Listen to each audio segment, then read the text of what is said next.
ಆದಿ, ಅವ್ರೇನೇನೋ ಮಾತಾಡ್ತಾರೆ ಅಂತ ನೀನು ಅದನ್ನೇ ದೊಡ್ಡದು ಮಾಡಬೇಡ ಆದಿ. ಯಾರತ್ತೆ ದೊಡ್ಡದು ಮಾಡಿದ್ದು? ನಾನಾ? ಯಾರೋ ಹೇಳಿದ ಮಾತು ಕೇಳ್ಕೊಂಡು ನನ್ನನ್ನು ಅಪರಾಧಿ ಥರ ನೋಡಿದ್ರು. ಲಕ್ಷ್ಮಿನ ಯಾರೋ ರೂಮಲ್ಲಿ ಕೂಡಾಕಿದ್ರು, ಅವಳು ನಾನು ಅಂದ್ಕೊಂಡು ನನ್ನ ಮೇಲೆ ತಪ್ಪು ತಿಳ್ಕೊಂಡ್ಲು. ನೀವು ಅದನ್ನ ಕೇಳಿಸ್ಕೊಂಡು ನೀವು ನಾನೇ ಕೂಡಾಕಿದ್ದು ಅಂದ್ಕೊಂಡು ನೀವುಗಳು ತಪ್ಪು ತಿಳ್ಕೊಂಡ್ರಿ. ಅವತ್ತು ನಾನು ಕೆನ್ನೆ ಮೇಲೆ ಕೈ ಇಟ್ಕೊಂಡಿದ್ನ ನೋಡಿ ಲಕ್ಷ್ಮಿ ನನ್ಗೆ ಹೊಡೆದ್ಲು ಅಂತ ನಾಗಿ ಹೇಳಿದ ದಿನ ನೀವೆಲ್ಲ ನಂಬ್ಕೊಂಡು ಲಕ್ಷ್ಮಿನ ಬೈದು ಮನೆಯಿಂದ ಆಚೆ ಹೋಗೋ ಥರ ಮಾಡಿದ್ರು. ಈಗ ನನಗೆ ಬೈತಾ ಇದ್ದೀರಾ. ಅದು ನಿಜ ಅಲ್ಲ, ಇದು ನಿಜ ಅಲ್ಲ.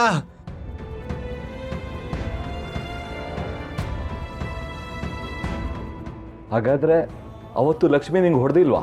ಇಲ್ಲಪ್ಪ, ಲಕ್ಷ್ಮಿ ನನ್ಗೆ ಹೊಡೆದ್ಲು ಅಂತ ನಾನು ಹೇಳಿದ್ನಾ? ಅದಿ, ನಾನು ಕೇಳ್ದಾಗ್ಲೂ ಯಾಕೋ ಹೇಳಲಿಲ್ಲ ನೀನು? ಅಮ್ಮ, ಈಗ ಹಳೇದೆಲ್ಲ ಯಾಕೆ? ಇವತ್ತಿನ ಮಾತಾಡು. ಅವತ್ತ ಹುಡುಗಿ ಏನು ತಪ್ಪಿಲ್ದೇ ಇದ್ರು ಮನೆ ಬಿಟ್ಟು ಹೋಗಾಗ ಮಾಡಿ ಅವಳು ಕಷ್ಟಪಡ್ತಾ ಇದ್ದಾಗ ಏನು ಮಾತಾಡಲಿಲ್ಲ ನೀನು. ಈಗ ನಿನ್ ತಪ್ಪಿದೆ ಅಂತ ಗೊತ್ತಾದ್ಮೇಲೆ ಬಾಯ್ ಬಿಡ್ತಾ ಇದೆಯಾ? ನನಗೆ ಬರ್ತಾ ಕೋಪಕ್ಕೆ ನೀನು.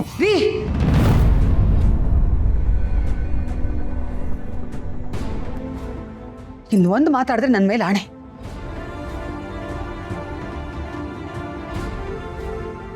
ಆದಿ, ನೀನು ಹೋಗೊಳಗೆ ಹೋಗೋ.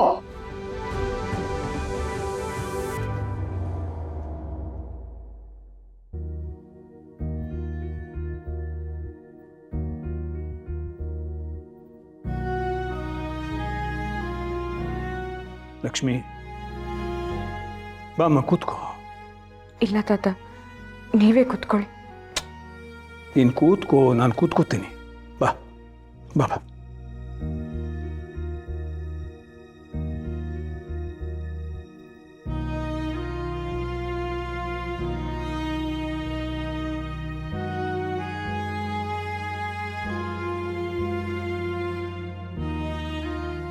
ಇವತ್ತೆಲ್ರೂ ಹೊಟ್ಟೆಗೂ ತಣ್ಣೀರ್ ಬಟ್ಟೆನೇ ಅನ್ಸುತ್ತೆ. ಎಷ್ಟೊತ್ತು ಅಂತ ನಿಂತ್ಕೊಂಡಿರೋದು? ರೆಸ್ಟ್ ಮಾಡೋದು ಬೇಡವಾ? ಈ ಮನೇಲಿ ಯಾರು ಉಪವಾಸ ಮಲಗಬೇಕಾಗಿಲ್ಲ. 1 ನಿಮಿಷ ಸುಮ್ಮನೆ ಇದ್ರೆ ಸಾಕು. ನಾನು ಸ್ವಲ್ಪ ಮಾತಾಡಬೇಕು. ಹೆಸರಿಗೆ ತಕ್ಕ ಹಾಗೆ ಮಹಾಲಕ್ಷ್ಮಿಯಾಗಿ ಈ ಮನೆ ಬೆಳಗೋಕೆ ಬಂದಿರೋ ನಿನ್ನನ್ನು ಎಲ್ಲ ಥರದಲ್ಲೂ ನಾವು ರಕ್ಷಣೆ ಕೊಡಬೇಕಾಗಿತ್ತು, ಕಾಪಾಡ್ಕೋಬೇಕಾಗಿತ್ತು. ಆದರೆ ನಮ್ಮಿಂದನೇ ನಿನಗೆ ತೊಂದರೆ ಆಗ್ತಾ ಇದೆಯಲ್ಲಮ್ಮ. ನಿಮ್ಮ ತಾತನಿಗೆ ಅವ್ರ ಮಕ್ಕಳು ಮೊಮ್ಮಕ್ಕಳಿಗಿಂತ ಇವಳೇ ಜಾಸ್ತಿ ಆಗೋದ್ಲಲ್ಲೇ. ಅವರೇ ಹೇಳ್ತಿರ್ತಾರಲ್ವ, ಇವಳು ನಮ್ಮ ದೊಡ್ಡಮ್ಮಂತರ ಅಂತ. ಯಾರಿಗೆ ಗೊತ್ತು, ಇವಳೇ ಅವ್ರ ದೊಡ್ಡಮ್ಮನ ಪುನರ್ಜನ್ಮ ಪಡ್ಕೊಂಡು ಬಂದಿದ್ದಾಳೆ ಅಂತ ಯಾರಾದರೂ ಶಾಸ್ತ್ರ ಹೇಳಿರ್ಬೋದಲ್ವಾ? ನೋಡಮ್ಮ, ನೀನು ನೊಂದ್ಕೊಂಡು ಕಣ್ಣೀರು ಹಾಕಿದರೆ ಅದು ಈ ಮನೆಗೆ ಶಾಪ ಆಗುತ್ತೆ. ನನ್ನ ಮಕ್ಕಳು ಮೊಮ್ಮಕ್ಕಳಿಂದ ನಿನಗೇನಾದರೂ ತೊಂದರೆ ಆಗಿದ್ದರೆ ಅದು ನನ್ನ ತಪ್ಪು. ಅವರಿಗೆ ನಾನು ಸಂಸ್ಕಾರ, ವಿದ್ಯಾಭ್ಯಾಸ ಕೊಟ್ಟು ವಿವೇಕ, ಮಾನವೀಯತೆ ಕಲಿಸಿದ್ದೀನಿ ಅಂತ ಅಂದ್ಕೊಂಡಿದ್ದೆ. ಆದರೆ ಮಾವ, ನೀವು ಅವಳಿಗೆ ಸಮಾಧಾನ ಮಾಡೋ ಹಾಗಿದ್ರೆ ಮಾಡಿ. ಹಾಗಂತ ಮಕ್ಕಳಿಗೆ, ಮೊಮ್ಮಕ್ಕಳಿಗೆ, ಸೊಸೆಂದ್ರಿಗೆ ವಿವೇಕ ಇಲ್ಲ ಅಂತೆಲ್ಲ ಹೇಳಬೇಡಿ. ನಾನು ಸೊಸೆಯಿಂದಿರು ಅಂತ ಹೇಳಲಿಲ್ಲ ವಿಮಲಾ. ಮೊಮ್ಮಕ್ಕಳು ಮಕ್ಕಳು ಅಂತ ತಾನೇ ಹೇಳಿದ್ದು. ನನ್ನ ಮಕ್ಕಳು ಮೊಮ್ಮಕ್ಕಳು ಸುಮ್ಮನೆ ಇದ್ದಾರೆ ಅಲ್ವಾ? ಈ ಮನೆಯಲ್ಲಿ ನಿನಗೆ ನೋವಾಗಿದೆ, ಅವಮಾನ ಆಗಿದೆ ಅಂದರೆ ಅದು ಈ ಮನೆಯವ್ರ ತಪ್ಪಲ್ಲ ಲಕ್ಷ್ಮಿ, ನನ್ನ ಸೋಲು. ಅಯ್ಯೋ ತಾತ, ಯಾಕೆ ಹೀಗೆಲ್ಲ ಮಾತಾಡ್ತಿದ್ದೀರಾ? ನಾನು ಆದಿ ಸುಮ್ಮನೆ ಮಾತಾಡ್ತಿದ್ವಿ ಅಷ್ಟೇ.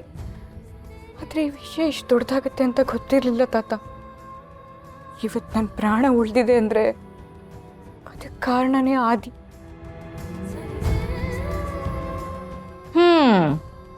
ಮಗುನ ಚಿವುಟೋದು, ತೊಟ್ಲೂ ತೂಗೋದು, ಈ ಕಲೆ ನಿನಗೆ ತುಂಬ ಚೆನ್ನಾಗಿ ಗೊತ್ತಿದೆ ಲಕ್ಷ್ಮಿ.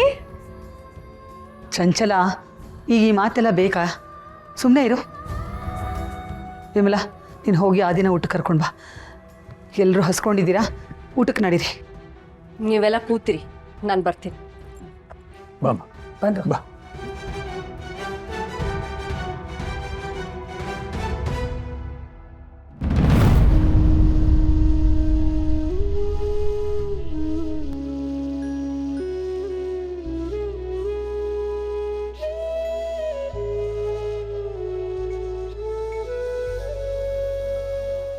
ಅಮೃತ ಅವರೇ,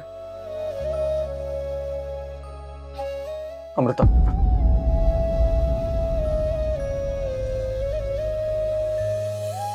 ನನ್ನ ಕ್ಷಮಿಸಿ ಅಮೃತ ಅವ್ರೆ.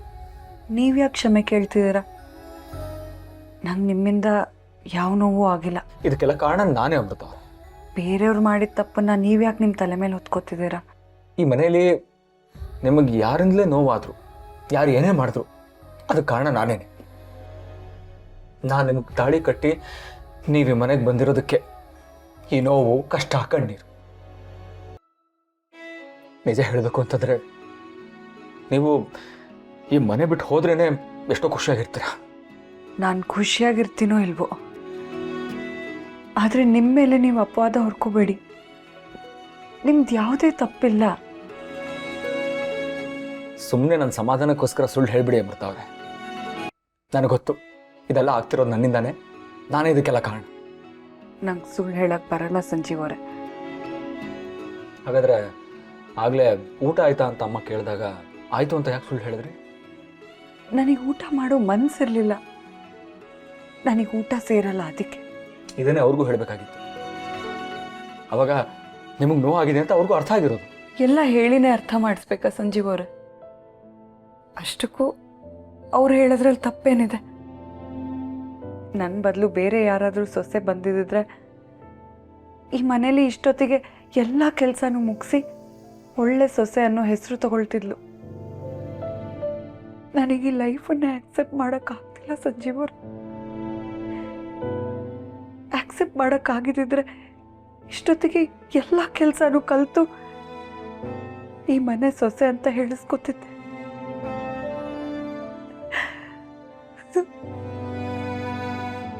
ಆದರೆ ನಾನು ಏನು ಮಾಡಲಿ? ನಾನು ಬಯಸಿದ ಲೈಫ್ ಇದಲ್ವಲ್ಲ ಸಂಜೀವ್ ಅವರೇ. ನೀವು ಬಯಸಿದ ಲೈಫ್ ನಿಮಗೆ ಸಿಗೋವರೆಗೂ ನೀವು ಗಟ್ಟಿಮುಟ್ಟಾಗಿರಬೇಕು ಅಂತಂದರೆ ಈಗ ಊಟ ಮಾಡಿ.